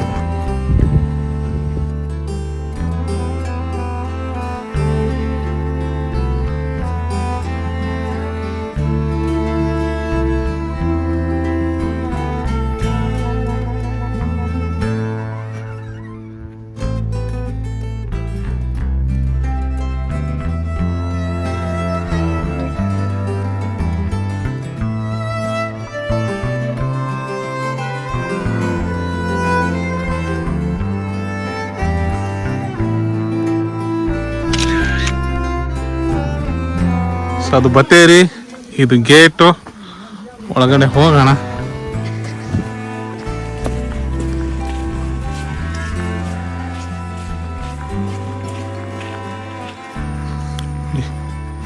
ಕಲ್ಲಿನ ದೋಣಿ. ಮಂಗನ ಮಕ್ಕಳು ಮಾಡೋಗಿರೋ ಹಲಕಾಯಿ ಕೆಲಸ ಇದು, ಬಾಟ್ಲ್ಗಳನ್ನ ಎಸ್ತೋಗಿರೋದು. ಬಾನಿ ಅಥವಾ ದೋಣಿ, ಜಾನುವಾರುಗಳಿಗೆ ನೀರು ಕುಡಿಸೋದಕ್ಕೆ ಬಳಸಂತಹ ಕಲ್ಲಿನ ದೋಣಿ ಇದು. ಸೊ ಇಷ್ಟೊಂದು ಅಲಂಕೃತ ಕಲ್ಲಿನ ದೋಣಿಯನ್ನ ನಾನು ಫಸ್ಟ್ ಟೈಮ್ ನೋಡ್ತಾ ಇದ್ದೀನಿ. ಸೊ ಬ್ಯೂಟಿಫುಲ್ ಇದು. ಈ ತರದೊಂದು ಇಷ್ಟೊಂದು ಸುಂದರವಾಗಿರ್ತಕ್ಕಂತಹ ದೋಣಿಯನ್ನ ನಾನು ಎಲ್ಲೂ ನೋಡಿಲ್ಲ ಯಾವ ಕೋಟೆನಲ್ಲೂ. ಇದು ನೋಡಿ ಎಷ್ಟು ಅಲಂಕೃತವಾಗಿ ಇದನ್ನ ಮಾಡಿದ್ರೆ, ತುಂಬಾ ಬ್ಯೂಟಿಫುಲ್ ಆಗಿದೆ.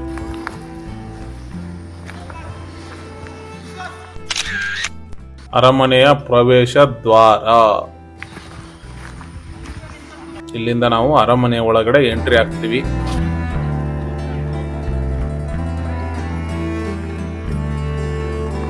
ದರ್ಬಾರ್ ಹಾಲ್ ಇರ್ಬೇಕಿದು, ಒಂದ್ ಢೋಲಗ ಅಂತಾರ.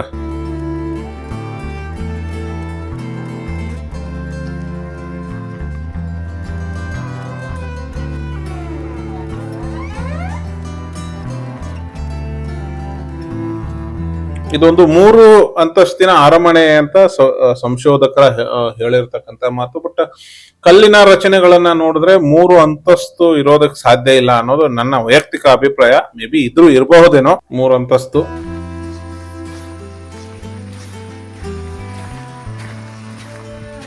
ಕಲ್ಲಿನ ಕಂಬಗಳಿಗೆ ಜೊತೆಯಾಗಿ ಗಾರೆ ಮತ್ತು ಇಟ್ಟಿಗೆಯನ್ನ ಬಳಸಿರ್ತಕ್ಕಂತಹ ಗೋಡೆಯನ್ನು ಕೂಡ ಕಟ್ಟಿದ್ದಾರೆ.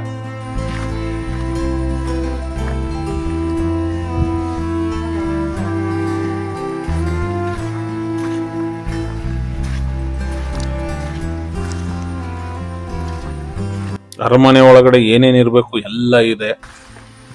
ನೋಡ, ನನ್ನ ಕೈಲಿ ಎಷ್ಟಾಗುತ್ತೋ ಅಷ್ಟು ತಿಳಿಸೋದಕ್ಕೆ ಪ್ರಯತ್ನ ಮಾಡ್ತೀನಿ ಇದರಲ್ಲಿ ಏನಿದೆ ಅಂತ. ಐ ಥಿಂಕ್ ಬಚ್ಚಲ್ ಮನೆ, ನೀರು ಕಾಯಿಸೋಕೆ ಮತ್ತೆ ನೀರಿನ ಸಂಗ್ರಹ ಇದೆ. ಆಟೋಮೆಟಿಕ್ ಆಗಿ ನೀರು ಹರಿದು ಬರೋ ವ್ಯವಸ್ಥೆಯನ್ನು ಕೂಡ ಈ ಅರಮನೆಯಲ್ಲಿ ನಾವು ಕಾಣಬಹುದು. ಅಲ್ಲಲ್ಲಿ ಒಳಗಡೆ ಇದು ಹಂಡೆ, ನೀರನ್ನ ಕಾಯಿಸಕ್ಕೆ ಇರ್ತಕ್ಕಂಥದ್ದು.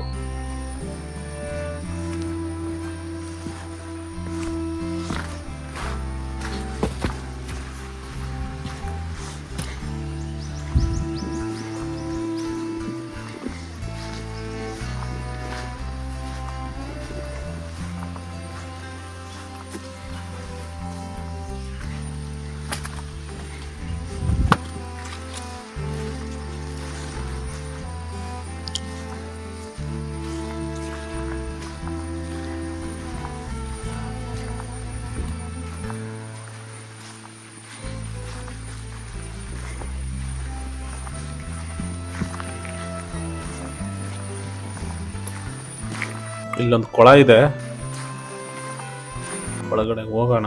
ಮೋಸ್ಟ್ಲಿ ರಾಜ ಪರಿವಾರಕ್ಕೆ ಸೀಮಿತವಾಗಿರ್ತಕ್ಕಂತಹ ಒಂದು ಕಲ್ಯಾಣಿ ಕೊಳ ಅಂತ ಹೇಳ್ಬೋದು ನಾವು ಇದನ್ನ.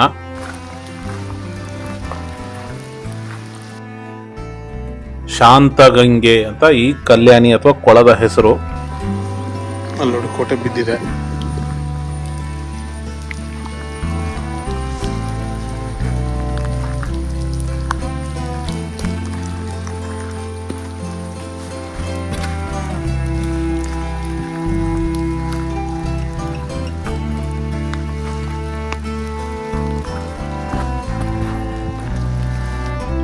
ಟಾಯ್ಲೆಟ್ ಸಿಸ್ಟಮ್ ನೋಡಿ, ರಾಜ ಪರಿವಾರದ ಟಾಯ್ಲೆಟ್ ಇದು. ಡ್ರೈನೇಜ್ ವ್ಯವಸ್ಥೆ ಹಿಂಗಿರುತ್ತೋ ಅವಾಗ.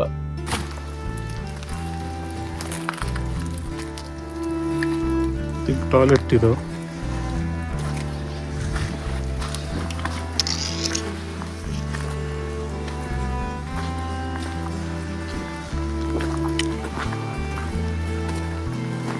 ಇಲ್ಲಿ ನನ್ನ ಎಡಗಡೆ ಒಂದು ಒಲೆ ಇತ್ತು, ಅದನ್ನ ನಾನು ವಿಡಿಯೋ ಮಾಡಕ್ ಆಗ್ಲಿಲ್ಲ. 5 ಕಡೆ ಒಂದೇ ಏಟಿಗೆ ಒಂದೇ ಸಾರಿಗೆ 5 ಕಡೆ ಬೆಂಕಿ ಬರ್ತಕ್ಕಂಥ ಒಲೆ ಇತ್ತದು.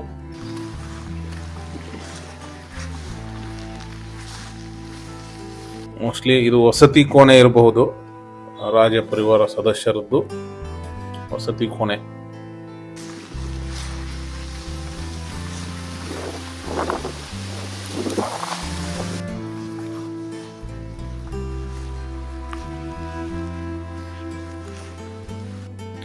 ತುಂಬಾನೇ ಬಿದ್ದು ಹೋಗಿದೆ. ನಾವು ನಿಖರವಾಗಿ ಹೇಳಕ್ ಆಗಲ್ಲ ಇಂತಿಂತದೇ ಜಾಗ ಅಂತ. ಬಟ್ ಒಂದು ಅರಮನೆ ಹೆಂಗಿರುತ್ತೆ ಅನ್ನೋ ಒಂದು ಕಲ್ಪನೆಯನ್ನ ಇಲ್ಲಿ ನಾವು ನೋಡ್ಬೋದು. ಕೆಳದಿ ಏನು ಅರಮನೆ ಇದೆಯಲ್ಲ, ಇಲ್ಲಿ ನೋಡ್ಬೋದು ಅರಮನೆ ಅಂದ್ರೆ ಹಿಂಗಿರ್ತದೆ, ಇಷ್ಟೆಲ್ಲ ಸೌಲಭ್ಯಗಳು ಇರ್ತವೆ ಅನ್ನೋದನ್ನ ಈ ಒಂದು ಅರಮನೆ ನಮಗ ಒಂದು ಐಡಿಯಾವನ್ನ ಕೊಡ್ತದೆ. ಅರಮನೆ ಅಂತಂದ್ರೆ ಹಿಂಗಿರ್ತದೆ ಅಂತ.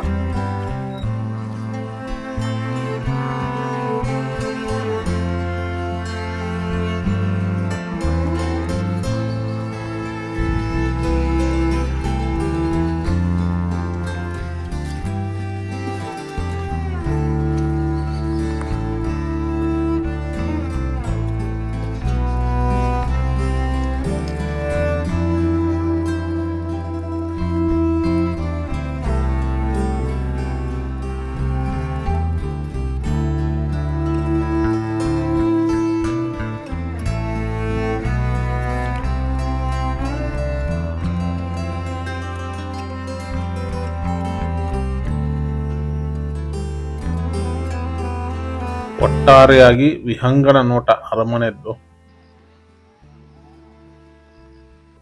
ಅದು ಪ್ರವೇಶ ದ್ವಾರ. ಅಲ್ಲಿಂದ ಒಳಗಡೆ ಬಂದ್ರೆ ಹಿಂಗೆಲ್ಲ ಇದೆ. ಕೋಟೆಯನ್ನ ವಶಪಡಿಸಿಕೊಂಡಂತಹ ಹೈದರ್ ಅಲಿ ಏನ್ ಮಾಡ್ಬಿಡ್ತಾನೆ, ಇದಕ್ಕೆ ಕಾವಲು ದುರ್ಗ ಅಂತ ಹೆಸರಿಡ್ತಾನೆ. ಅಲ್ಲಿಗೆ ಇದು ನಂತರದಲ್ಲಿ ಅದು ಹಂಗೆ ಮಾತಾಡ್ತಾ ಕವಲೆ ದುರ್ಗ ಅಂತ ಆಯ್ತು.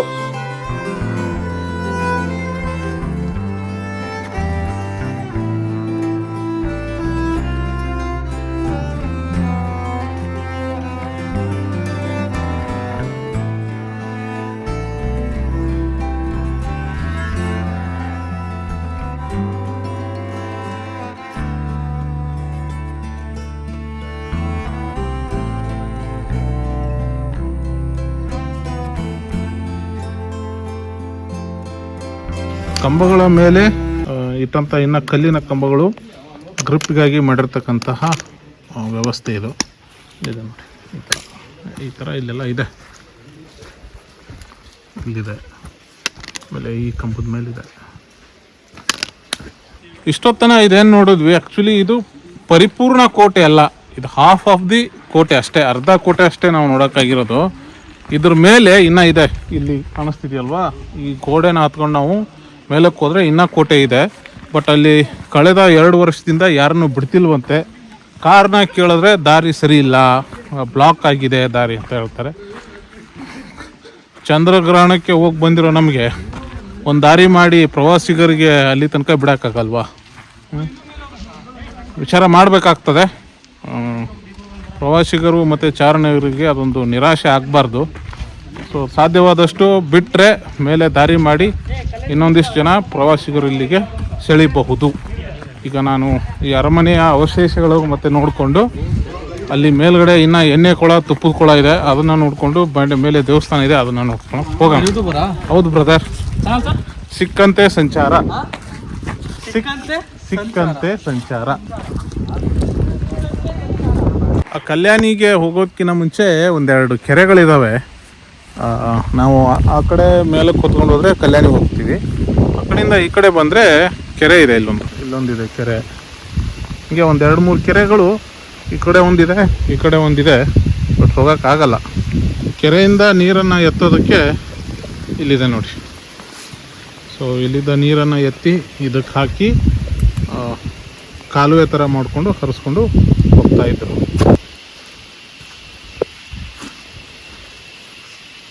ಅದೇ ರೀತಿ ಇಲ್ಲೊಂದು ಒಳಗಡೆ ಇದೆ, ಹೋಗೋಕ್ಕಾಗಲ್ಲ, ಅದನ್ನ ನೋಡ್ಬೋದು ಮೇಲೆ. ಸೊ ಇದನ್ನೆಲ್ಲ ನೋಡಿಕೊಂಡು ಅಲ್ಲಿಂದ ನಾವು ಮೇಲಕ್ಕೆ ಹೋಗಬೇಕು. ಸೊ ನಾನೀಗ ಅಲ್ಲಿಗೆ ಹೋಗಬೇಕು.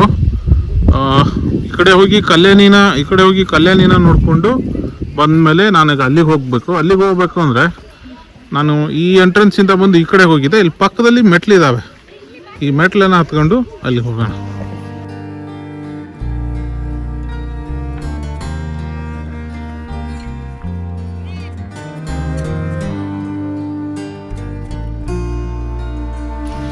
ಇದೊಂದು ಬತೇರಿ ಒಳಗಡೆ ಕಟ್ಟೆ ಇದೆಯಲ್ಲ, ಇದು ಮೋಸ್ಟ್ ಇಂಪಾರ್ಟೆಂಟ್. ಇದೊಂದು ಕಟ್ಟೆ ಥರ ಸಿಗುತ್ತಲ್ಲ, ಆ್ಯಕ್ಚುಲಿ ಇದು ಕಟ್ಟೆ ಅಲ್ಲ, ಇವುಗಳು ಕೊಳಗಳು. ಒಂದು ಎಣ್ಣೆ ಕೊಳ, ಇನ್ನೊಂದು ತುಪ್ಪದ ಕೊಳ. ಶತ್ರುಗಳನ್ನ ಆಮೇಲೆ ಎಣ್ಣೆ ಸುರಿಯೋದಕ್ಕೆ ಇಲ್ಲಿ ಕಾದ ಎಣ್ಣೆನ ಶೇಖರಿಸ್ತಾ ಇದ್ರು ಅಂತ ಸಂಶೋಧಕರು ಹೇಳೋ ಮಾತಾದ್ರೆ, ಸ್ಥಳೀಯರು ಹೇಳೋ ಮಾತೇನು ಅಂದ್ರೆ ಇಲ್ಲಿ ಸೈನಿಕರಿಗಾಗಿ ಎಣ್ಣೆ ಮತ್ತು ತುಪ್ಪವನ್ನ ಸಂಗ್ರಹಿಸಿಡ್ತಿದ್ರು ಅನ್ನೋ ಮಾಹಿತಿ ಕೂಡ ಇದೆ. ಒಟ್ಟಿನಲ್ಲಿ ಇದು ಎಣ್ಣೆ ಮತ್ತು ತುಪ್ಪದ ಕೊಳ, ಅಷ್ಟು ಮಾತ್ರ ಹೇಳ್ಬೋದು. ನಾವು ಇದನ್ನೆಲ್ಲ ನೋಡ್ಕೊಂಡು ನಾನು ಇದ್ರ ಮೇಲಿಂದ ಹೋಗಿ ಅಲ್ಲಿ ಮೇಲೆ ಬರ್ಬೇಕು. ಈ ಕಲ್ಲುಗಳು ತುಂಬಾ ಜಾರೋ ಸಾಧ್ಯತೆ ಇರುತ್ತೆ, ಹುಷಾರಾಗಿಂದ ಹತ್ಬೇಕು, ಹುಷಾರಾಗಿಂದ ಇರಬೇಕು. ಮಳೆ ನೋಡಿ ಸಾಕಾಗಿ ಹುಯ್ತಾ ಇದೆ, ಇಷ್ಟು ಮಳೆ.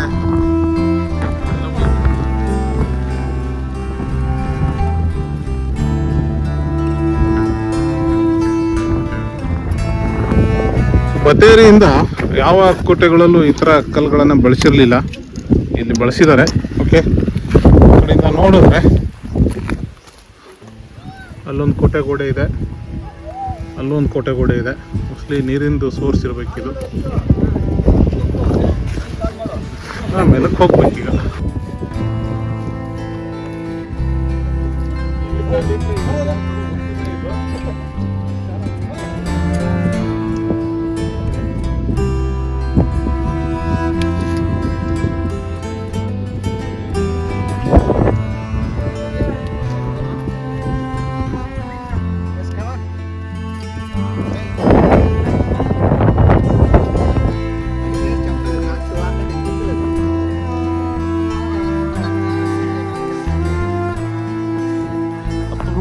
ಬಟ್ ಇಳಿಯೋದೇನೋ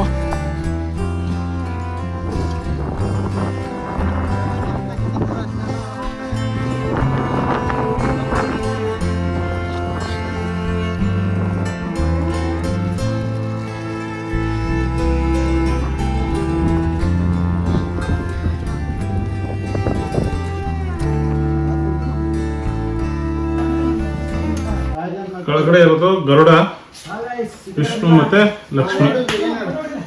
ಕೆಳದಿ ನಾಯಕರು ಎಲ್ಲಾ ಧರ್ಮಗಳಿಗೂ ಪ್ರಾಶಸ್ತ್ಯ ನೀಡಿದ್ರು ಅನ್ನೋದಕ್ಕೆ ಇದೊಂದು ಎಕ್ಸಾಂಪಲ್.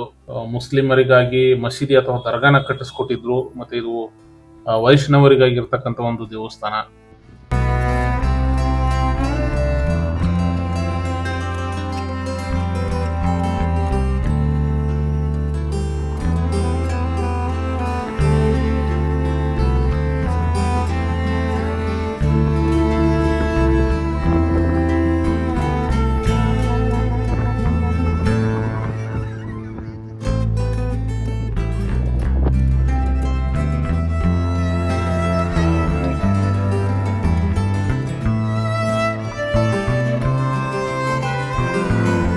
ಬೆಟ್ಟದ ತುತ್ತ ತುದಿಯ ಮೇಲೆ ಶಿಖರೇಶ್ವರ ಅಂತ ಕರಿತೀವಿ, ಅಥವಾ ಶ್ರೀಕಂಠೇಶ್ವರ ಅಂತ ಒಂದು ಸಣ್ಣ ದೇವಸ್ಥಾನ ಇದೆ. ಇಷ್ಟು ವಿಶಾಲವಾಗಿದೆ ನೋಡಿ.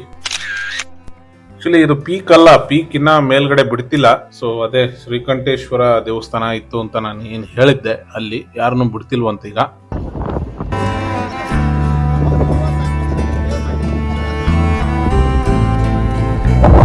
ಕವಲೇದುರ್ಗ ಕೂಡ ಒಂದು ತಾಲೂಕಾ ಕೇಂದ್ರ ಆಗಿತ್ತು ಅನ್ನೋ ಮಾಹಿತಿ ಕೂಡ ಇದೆ ಸ್ಪಷ್ಟವಾಗಿ. ಅದು ಯಾವಾಗ ಚೇಂಜ್ ಆಯ್ತು ಅನ್ನೋದು ಮಾಹಿತಿ ನನಗಿಲ್ಲ.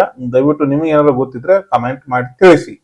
ಇದಿಷ್ಟು ಇವತ್ತಿನ ನನ್ನ ಕವಲೇದುರ್ಗ ಅಥವಾ ಭುವನಗಿರಿಯ ಚಾರಣ. ಮಾನ್ಸೂನ್ ಮಳೆಯಲ್ಲಿ ಟ್ರೆಕ್ ಮಾಡೋದು ಅಂದ್ರೆ ಅದೊಂಥರ ಮಜಾನೇ ಬೇರೆ, ಸಖತ್ತಾಗಿರುತ್ತೆ. ತುಂಬಾ ಆಸಮ್ ಆಗಿತ್ತು. ಬರೋ ಚಾರಣಿಗರಿಗೆ ನನ್ನ ಕಳಕಳಿಯ ಮನವಿ, ದಯವಿಟ್ಟು ಬಂದಾಗ ಸ್ವಚ್ಛತೆಯನ್ನು ಕಾಪಾಡಿ, ಸಭ್ಯತೆಯಿಂದ ವರ್ತಿಸಿ, ವಿದ್ಯಾವಂತರ ಥರ ವರ್ತನೆ ಮಾಡಿ. ಅರಣ್ಯದಲ್ಲಿ ಕೋತಿಗಳಿರ್ತಾವಲ್ಲ, ಆ ಥರ ನೀವು ವರ್ತನೆ ಮಾಡೋಕ್ಕೆ ಹೋಗ್ಬೇಡಿ. ತುಂಬ ಈಸಿಯೆಸ್ಟ್ ಟ್ರೆಕ್ ಇದು, ಯಾರನ್ನ ಬೇಕಾದ್ರೂ ಕರ್ಕೊಂಡ್ಬರ್ಬೋದು. ಮಕ್ಕಳನ್ನ ಕರ್ಕೊಂಡ್ಬಂದಾಗ ಸ್ವಲ್ಪ ಪೇರೆಂಟ್ಸ್ಗಳು ಅಫ್ಕೋರ್ಸ್ ಹುಷಾರಾಗೇ ಇರಬೇಕು, ಯಾಕಂದರೆ ಕಲ್ಲುಗಳು ಸ್ಲಿಪ್ ಆಗ್ತವೆ ಮಳೆಯಲ್ಲಿ. ಬೆಟ್ಟದ ಮೇಲೆ ಕುಡಿಯೋಕೆ ತಿನ್ನೋಕೆ ಏನು ಸಿಗಲ್ಲ. ಇದೊಂದು ಅರ್ಧ ದಿನದ ಟ್ರೆಕ್ ಆಗ್ತದೆ. ನೀವು ಕೆಳಗಡೆನೆ ಊಟಕ್ಕೆ ಅಥವಾ ಏನೋ ಮಾಡ್ಕೊಂಡು ಬಂದು ಟ್ರೆಕ್ ಮುಗಿಸ್ಕೊಂಡು ಹೋಗ್ಬೋದು. ಆಮೇಲೆ ನೀವು ತಂದಿರ್ತಕ್ಕಂಥ ಪ್ಲಾಸ್ಟಿಕ್ಕು, ವಾಟರ್ ಬಾಟ್ಲು ದಯವಿಟ್ಟು ಎಲ್ಲಂದ್ರಲ್ಲಿ ಬಿಸಾಕಿ ಇಲ್ಲಿನ ಪರಿಸರವನ್ನು ಹಾಳು ಮಾಡಕ್ಕೆ ಹೋಗ್ಬೇಡಿ ದಯವಿಟ್ಟು.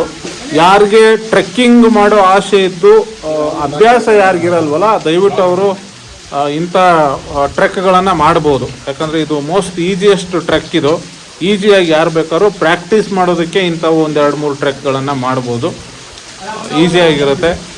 ಇಷ್ಟು ಹೇಳ್ತಾ ಇಲ್ಲಿಗೆ ಈ ಚಾರಣವನ್ನು ಮುಗಿಸೋಣ. ಮತ್ತೆ ಇನ್ನೊಂದು ವಿಡಿಯೋದಲ್ಲಿ ಸಿಗ್ತೀನಿ. ಅಲ್ಲಿ ತನಕ ನೋಡ್ತಿರ್ರಿ ನಮ್ಮದು ಸಿಕ್ಕಂತೆ ಸಂಚಾರ ಯೂಟ್ಯೂಬ್ ಚಾನಲ್. ಜೈ ಕರ್ನಾಟಕ, ಜೈ ಶಂಕ್ರಿ, ಜೈ ಜೈ ಶಂಕ್ರಿ.